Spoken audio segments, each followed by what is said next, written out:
Asia Pacific, Middle East and North African regions. Also available on these digital platforms across the world.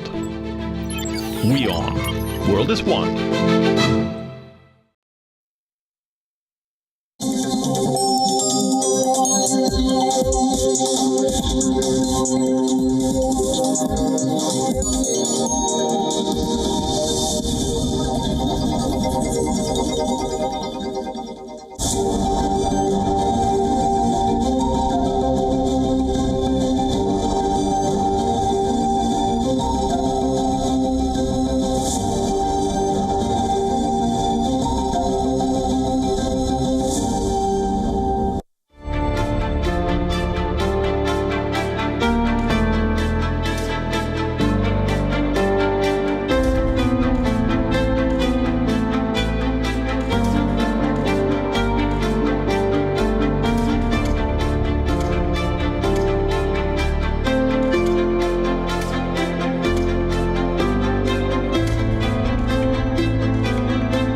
Welcome to Inside South Asia with me, Bhairavi Singh. If you live in the subcontinent, you are likely to be facing extreme heatwave conditions. Temperatures have been above normal in several parts. We tell you more about the weather conditions.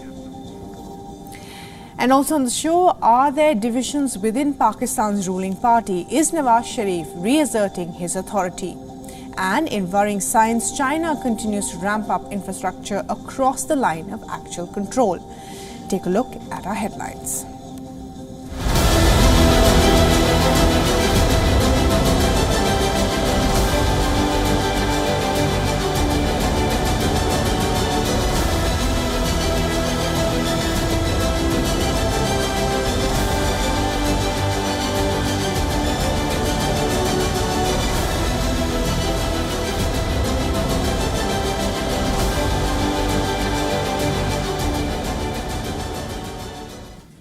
Our top story on Inside South Asia this week. Weather extremes again. From fierce rains and floods, the region has moved to a scorching heat wave that's reaching for and crossing records never seen before. In Bangladesh, at least 10 people have died of the soaring mercury this last week. Records speak of the hottest April ever, with experts saying there could be worse to come. Take a look.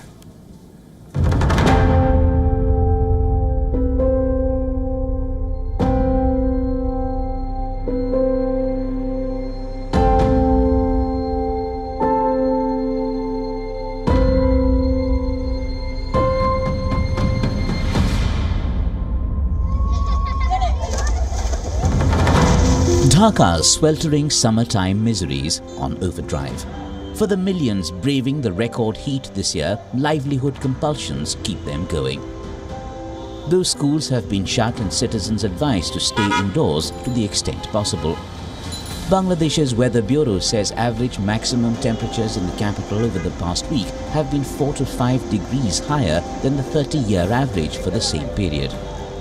The heat is unbearable. I can hardly pedal my rickshaw today. I need to rest and drink water after every 2 trips. The raw materials like vegetables are getting rotten due to the excessive heat. They even get boiled inside the truck cabin. In election season in India, the challenges thrown up by the soaring mercury take on new dimensions for candidates on the campaign trail and for the public. Reports say one of the biggest reasons for low voter turnout in 2 phases of the voting so far have been the intense heat. The Indian Met Office has issued extreme heat warnings in regions across parts of East, South and Western India. Bihar, West Bengal, Odisha, Telangana in red are the worst hit states. Kalaikunda in West Bengal at a maximum of 45.4 degrees Celsius is up 8.6 degrees above the normal. In Midnapur and Bhagalpur, maximum temperatures are 7.7 degrees above the normal. Baripada, Anantapur sizzle. Experts attribute the shooting mercury to weather patterns causing winds to blow from the land to sea instead of the other way around, a fallout of phenomena of global warming and climate change. So when such phenomena occur, such as El Nino, it leads to a rapid increase in temperature across different parts of world, especially in Asia and towards Australia. So I think that is one factor which we can directly attribute it to. But also, we have been seeing this steady increase in temperature, which is also totally accounted to the increasing emissions that are coming out of fossil fuels and other fuels. A warming planet and ever-climbing temperatures take on other dimensions too. Heavy unseasonal rains and unusually high temperatures caused avalanches in Sonmarg area of Jammu and Kashmir, causing large-scale evacuations of people and livestock. Heavy rain has triggered landslides in several parts of Jammu and Kashmir. Extend that to frequently unbearably hot weather in hill stations, like in the plains.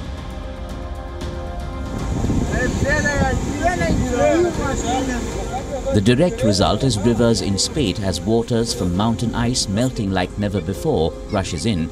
Besides intense rainfall, this factor is responsible for renewed flooding in many parts of Pakistan. Major hill stations in India are facing the heat wave now, nearly 40 degrees Celsius temperature, which was never experienced in the past. So with all of this change in climate, I think we are set to face new challenges in terms of areas that never faced any climatic impacts. Areas that were known for being cool throughout the season or throughout the year are now also exposed to heat. Specially organized prayers to the rain gods at this seminary in Dhaka perhaps says it all. A reflection of helplessness, a plea for mercy and more, knowing full well that mankind and its excesses are itself to blame.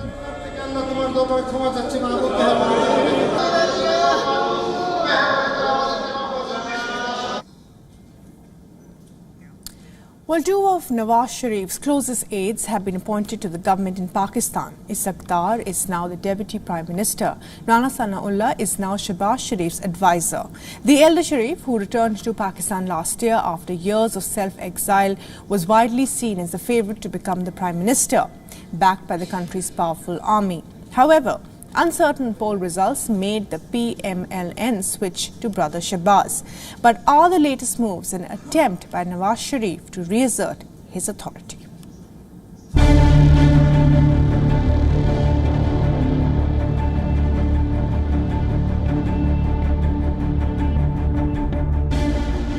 Amid rumours of an internal strife within Pakistan's ruling party, the PMLN, the former three-time Prime Minister Nawaz Sharif, is all set to retake the party's top job. Nawaz will be party president once again, 7 years after he relinquished the post following a disqualification by the top court. Since then, Sharif has been acquitted in all corruption charges. Sharif, 74, will be elected party president on May 11th. But that's not all. His close confidant for years and Foreign Minister Ishaq Dar will be appointed the Deputy PM. Pak's constitution does not mandate the position of a Deputy PM, but clearly Nawaz Sharif wants his close aide within the cabinet. So what exactly has fueled Nawaz's comeback? Reports say senior ministers in the cabinet like Javed Latif, Senator Javed Abbasi and former Senator Asif Saeed Kirmani are unhappy with the leadership for issues ranging from cabinet formation and its purported proximity to the establishment. Dar was appointed as the Deputy PM by PM Shehbaz Sharif with immediate effect and until further orders. Questions are being raised if his appointment is because Nawaz wanted a close aide in a key position, or is the government trying to compensate him for the loss of his financial portfolio. Ishaq Dar served as the Federal Minister for Commerce and Investment in the 1997-99 government of Nawaz Sharif and has served as the Finance Minister at least 4 times. Even when Nawaz Sharif was the Prime Minister, Ishaq Dar was acting as the de facto Deputy Prime Minister. He headed dozens of government and parliamentary committees as its chairperson. Sources say the decision was taken jointly by Nawaz and Shehbaz Sharif and claim that there was no division in the party. PMLN future decisions will depend on Nawaz's ability to steer the ship and build a consensus on key issues which have been rocked by turbulence. Well, it's been 4 years since India and China faced off in eastern Ladakh, triggering tensions across the line of actual control. Despite promises and a show of eagerness from Beijing to normalize ties, the picture on the ground tells a very different story. New satellite images, intel reports show China's recent aggressive build-up near the LAC, negating efforts made during several rounds of border talks. Watch our next report for more.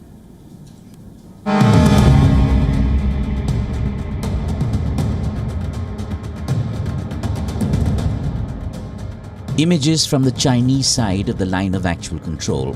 Far from indication of efforts to ease tensions, there's a visible, relentless consolidation of military positions and support infrastructure.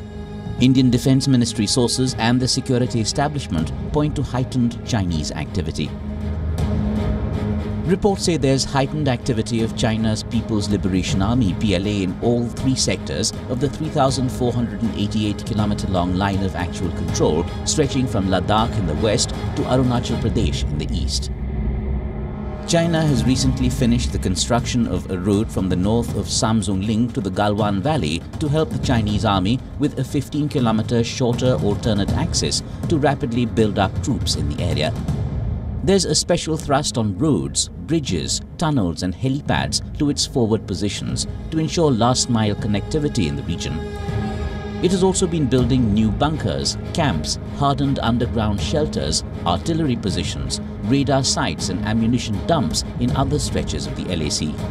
Upgraded airfields have new and extended runways, fuel and ammunition storage facilities. Along the disputed stretches of the LAC, new Chinese dual-use Xiaokang border villages are regularly being built and older ones are being populated, especially in the eastern sector.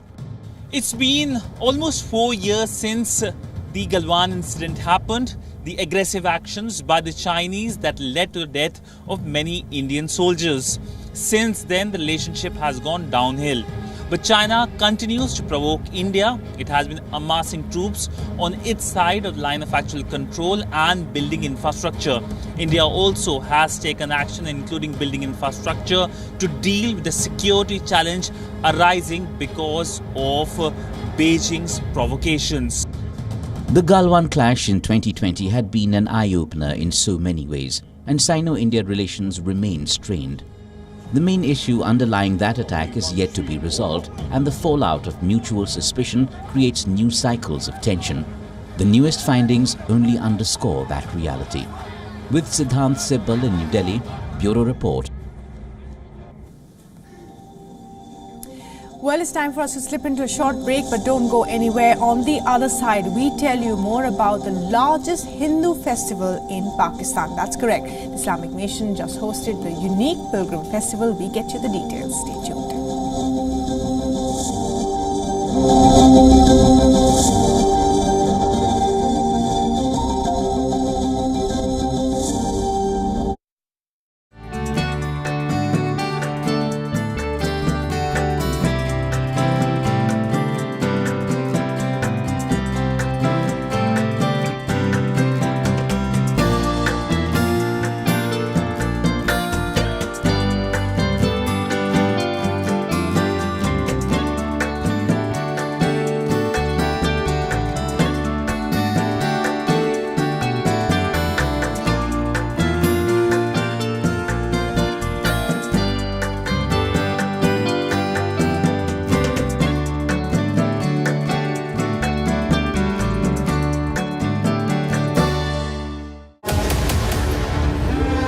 पुरानी दीवारें पार नहीं की जाती, गिरा दी जाती है.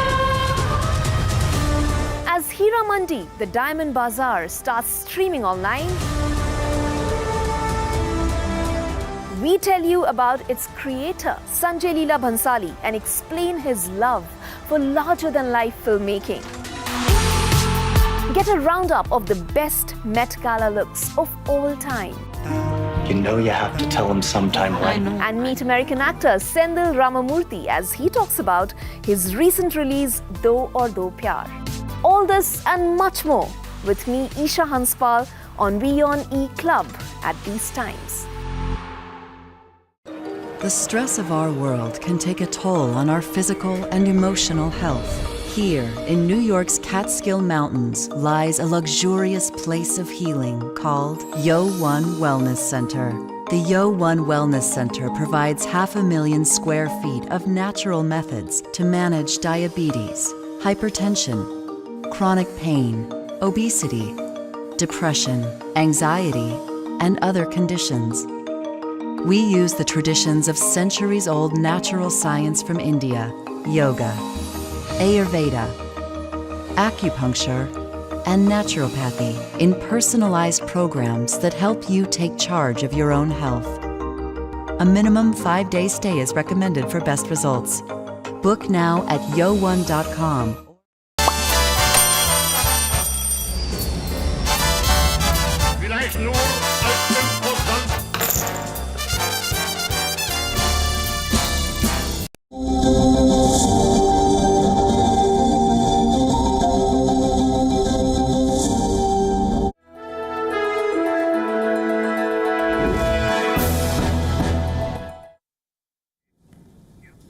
Welcome back. It's time for us to look at what else is making headlines across South Asia.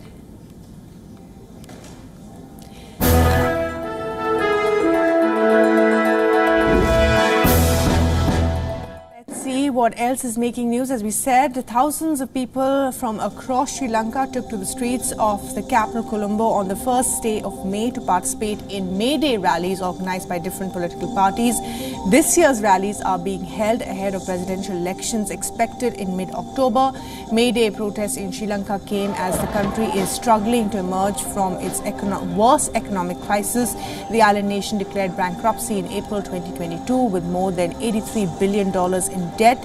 Severe shortages of food, fuel and medicine have largely abated over the past 2 years. However, the public's dissatisfaction is growing over the government's efforts to increase revenue by raising electricity bills and imposing heavy new income taxes.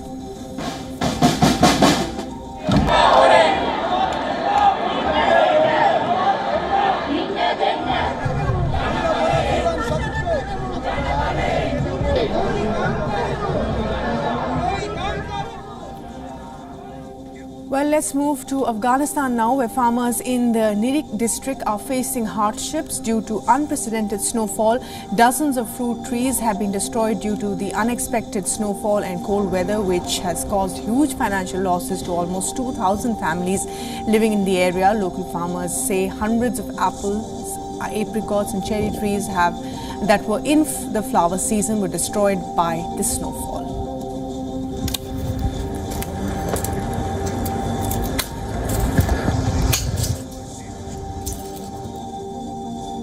And in Bangladesh, the Prime Minister Sheikh Hasina wrapped up her 6-day visit from Thailand. Hasina described her recent trip to the Southeast Asian country as a landmark success aimed at safeguarding Bangladesh's economic interests and elevating its regional presence. During her visit, Hasina met Thailand's Prime Minister. It was the first visit from a Bangladesh leader in 11 years. Thailand and Bangladesh agreed to open negotiations on a free trade agreement. The Bangladeshi Prime Minister highlighted the importance of Thailand as an influential Asian member and as being crucial for advancing economic and diplomatic ties. She also said that Thailand has assured to cooperate in the Rohingya repatriation case.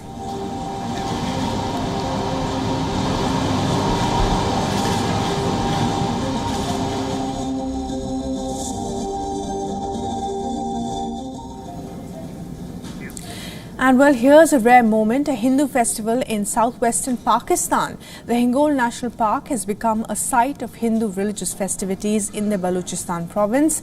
Here's a glimpse of what it means as hundreds flock to the region.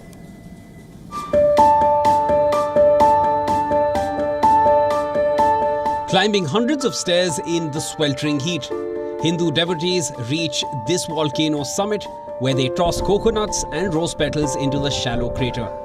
This is not India, this is not Nepal, this is Pakistan.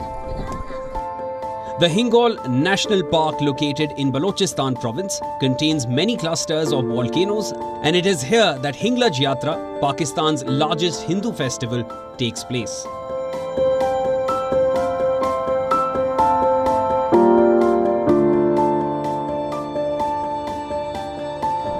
The 3-day event witnessed more than 100,000 pilgrims who came here to Hinglaj Mata, an ancient cave temple, an aspect of goddess Durga. The devotees' journeys begin hundreds of kilometers away, mostly from neighbouring Sindh province. They all come in packed buses from cities like Hyderabad and Karachi. But with limited vehicular access to the holy site, many complete their travel by walking over parched and rocky terrain. It is a belief here that Hinglaj Mata is one of the places where the remains of Mata Sati, the goddess of marital felicity, fell to earth after she ended her life. I asked for blessings for my son, that he stay happy and have children. I asked for blessings and he got a son. I am so happy. I have come to Hinglaj from Sukur. This is my first ever visit. I'm praying for children of my own. I have a firm belief that the goddess will grant me my wish. The park's Hingol River provides Hindu pilgrims with the opportunity for ritual bathing, just like the Ganges in India. Muslim majority Pakistan is home to 4.4 million Hindus, just 2.14% of the total population. So where does Pakistan stand when it comes to religious freedom? In February 2023, the Human Rights Commission of Pakistan published a report funded by the European Union which expressed considerable alarm over the state of religious freedom in the country. However, the government emphasizes the fact that the constitution guarantees religious freedom, reflecting its status as a diverse nation where people of all faiths coexist harmoniously. Other prominent Hindu temples in Pakistan are Katasraj Temple in the Punjab province, Panchmukhi Hanuman Mandir in Karachi, Jagannath Mandir in Sialkot. Pakistan also shares a visa-free border crossing and religious corridor of Kartarpur with India. It connects the Gurdwara Darbar Sahib near Narowal in Pakistan to Gurdwara Dera Baba Nanak of Gurdaspur district in India's Punjab. And now calls for granting visas to Hindus living outside Pakistan to visit Hinglaj Mata are growing. Hindus from all over the world long to visit this temple, but they can't due to lack of visas or other problems. I request the Pakistani government to grant visas to Hindus from other countries to visit this temple. It will boost our foreign exchange reserve and project a positive image of the country.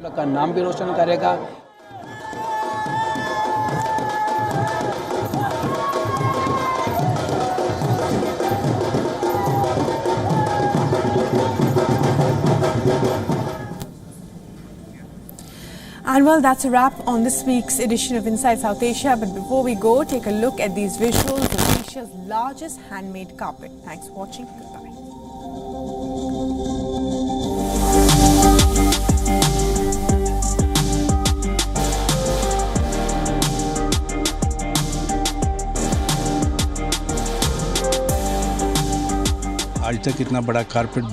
We have never made such a big carpet in the Kashmir Valley ever. We had to put our mind to a lot of things as it required a huge loom to be woven on. It was a big challenge and thank God it's finally completed. I am sure it will be sold abroad and I am sure in the future we will make something bigger than this.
India's global voice, the channel that brings you the biggest stories from across the world through India's lens.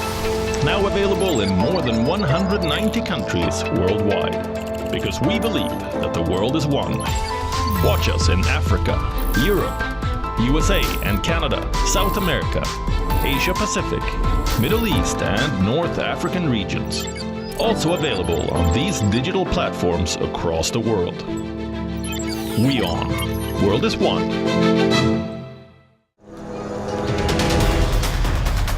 This week on the West Asia Post, Israeli tanks are waiting outside Gaza border. US says it remains opposed to Israel's Rafah invasion. And pressure is mounting on Netanyahu to free the hostages. Fears loom over a war spillover as Hezbollah launches its deepest attack on Israeli territory. Also on the show, we tell you about Iraq's strict clergy rules and how its harsh anti-gay law has caused alarm. All this and much more on the West Asia Post at these times only on WION. World is one. Israel opens Erez crossing to Gaza aid for the first time. WION reports from ground zero at the Israel-Gaza border. So I'm at the Erez crossing. This is in southern Israel, right on the border with Gaza. The land crossing on the northern part of Gaza. And then behind me, you can see the aid